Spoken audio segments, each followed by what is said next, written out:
Before my first cruise on Liberty of the Seas, I already had plenty of experience cruising with Royal Caribbean and other cruise lines. But every ship works slightly differently, and there are always practical things that are easier to understand once you've actually spent time on board. So in this video, I'll answer 15 questions first-time passengers often ask, helping you make the most of your cruise on Liberty of the Seas. The first thing I'd recommend is downloading and logging into the Royal Caribbean app before you leave home. It's one of the main ways you'll manage your cruise, with the daily schedule, opening times, menus, dining reservations, and your onboard account all in one place. Information will gradually appear before you're sailing, but once you're on board, the app will show the most up-to-date information for your cruise. To use it on board, simply put your phone into airplane mode, switch Wi-Fi back on, and connect to the ship's Wi-Fi network. You don't need to buy an internet package to use the app. And if you'd rather not keep checking your phone, you can always request a paper copy of the daily program on board. Once you board Liberty of the Seas, one of the first things you should do is complete your muster check-in. You'll watch the safety information through the Royal Caribbean app or in your cabin, and then visit your assigned muster station so a member of the crew can check you in. It only takes a few minutes, so I'd get it done early rather than leaving it until later in the afternoon. After that, it's worth checking your dining arrangements. Your SeaPass card will normally show your dining time and dining room if you have fixed dining. If you have My Time Dining and want to book a particular dining time, you can do so once on board through the app or by speaking to the maitre d'. The first day can feel busy because everyone is boarding, looking for lunch and trying to understand the ship. But once you've completed the safety check, confirmed your dining, and had a quick walk around the Royal Promenade, the ship starts to feel much easier. One question first-time Royal Caribbean passengers often ask is what's actually included in the cruise fare. Once you start seeing things like drink packages or specialty dining, Wi-Fi, and other extras in the cruise planner, it can sometimes feel as though everything costs more. But there is already a lot included. Your cabin, the main dining room, the Windjammer Buffet, Sorrento's Pizza, Cafe Promenade, El Loco Fresh and Sprinkles are all included in the fare. Most of the entertainment is included too, including shows in the Platinum Theatre, the ice shows in Studio B, and live music around the ship. The pools, hot tubs, water slides, flow rider, climbing wall, mini golf, and sports court are also included. You'll usually pay extra for specialty restaurants, alcoholic drinks, premium coffees, Wi-Fi, spa treatments, shore excursions, casino spending, arcade games, and optional extras, such as the key. My advice is not to feel that you have to pay for lots of upgrades to enjoy Liberty. There's enough included to have a very full cruise, and then you can choose the extras that genuinely add value for you.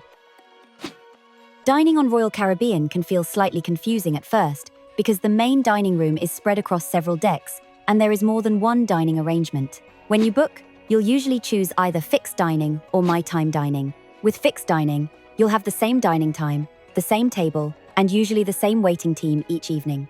With My Time Dining, you have more flexibility, but I'd still recommend booking a dining time through the app, especially if you prefer to eat at a popular time. Once your cabin is available, check your SeaPass card because it should show your dining details. On Liberty of the Seas, My Time Dining was in the Rembrandt Dining Room on Deck 3. Fixed dining was also available across the main dining room at set times, so don't assume that everyone mentioning a different deck has been given the wrong information. If you don't want a sit-down dinner every evening, you can eat in the Windjammer or use one of the casual included options, so you don't need to eat in the main dining room every night unless you want to. It's easy to look at all the specialty restaurants on Liberty of the Seas and assume that you need to pay extra to get a good meal. But the included dining gives you more variety than many first-time passengers expect. The main dining room has changing menus. The Windjammer serves breakfast, lunch, and dinner. And you've also got Sorrento's Pizza, Cafe Promenade, and El Loco Fresh included in the fare. You can even order a continental breakfast to your cabin without paying the standard room service fee. The specialty restaurants can be worth booking, but you certainly don't need to pay extra for every meal. Try the included options first, then decide whether a specialty restaurant or dining package is worth it for you. I've got a full Liberty of the Seas dining guide showing all the included and extra charge options, and you'll also find free downloadable menus on my website. I'll link both in the description below. You don't need to buy Wi-Fi to use the Royal Caribbean app on board. Put your phone into airplane mode, switch Wi-Fi back on, and connect to the ship's network. You'll only need Voom if you want to browse the internet, use social media, or keep in touch with home. I found it perfectly adequate for everyday use. Royal Caribbean uses dynamic pricing, so check the cost before sailing. If the price drops after you book, you can usually cancel and rebook at the lower price. You don't need to book entertainment on Liberty of the Seas, but it's still worth arriving early. There was usually plenty of room in the Platinum Theatre, although arriving before the show starts gives you a better choice of seats. Studio B is different. The ice shows were among the most popular entertainment on both of my cruises, and the venue filled up much more quickly. If you want a good view, I'd definitely get there early. Boleros and the Hoof and Claw were also popular, so arrive early if there's a particular performer you want to see. Liberty of the Seas usually has themed evenings, including Formal Night and White Night, which should appear in the Royal Caribbean app before your cruise. Royal Caribbean is fairly relaxed about dress codes. You can dress up if you want to, but formal wear isn't required for the main dining room. The same applies to White Night. Plenty of passengers join in, but you won't be excluded if you're not wearing white. So, pack something smarter if you enjoy dressing up, but there's no need to buy a completely different holiday wardrobe. Gratuities on Royal Caribbean can vary, depending on where your cruise departs from. On UK sailings, the additional 18% service charge on drinks packages and specialty dining doesn't apply in the same way, but daily gratuities are still charged unless you prepay them. On cruises from places such as the USA and Caribbean, the 18% service charge does apply. The daily gratuities can be removed through guest services, although I choose to prepay mine and treat them as part of the overall cost of the cruise. Liberty of the Seas is a large ship, but some areas do get busy at peak times. The Royal Promenade is busiest during parades and evening events, while the pool deck and windjammer can be crowded on sea days. The good news is that timing makes a big difference. Eating a little earlier or later can make the windjammer feel much quieter, and the pool deck often becomes less busy later in the afternoon as people get ready for dinner. Port days are also a great time to enjoy the pools and hot tubs while many passengers are ashore. Once you get into the ship's rhythm, it's much easier to avoid the busiest times. The busiest area isn't always the best place to sit.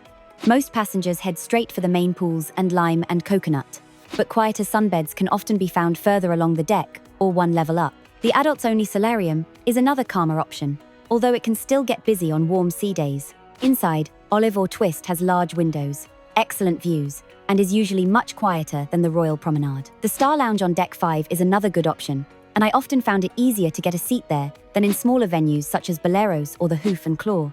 From the Star Lounge, you can also walk out onto the helicopter pad. It's a great spot for sail away or simply to enjoy the sea views on a sea day, and it's one of those quieter places that many first-time passengers never discover. I stayed in 2 different balcony cabins during my back-to-back cruises on Liberty of the Seas. My first cabin was on Deck 8, and my second was on Deck 12. The Deck 8 cabin was convenient for the Royal Promenade, dining rooms, bars, and entertainment. The Deck 12 cabin was closer to the pool deck and windjammer, and it felt fresher in style. But being higher up also meant I noticed more movement, particularly when crossing the Bay of Biscay in rough weather. If you're worried about seasickness, a cabin lower down and closer to the middle of the ship may be a better choice. If convenience is more important, think about which areas you're likely to use most. A higher cabin is useful for the pool deck and buffet, while a mid-level cabin can be better for evening venues and the Royal Promenade. There isn't one perfect cabin location for everyone, so it's worth thinking about your own priorities before booking.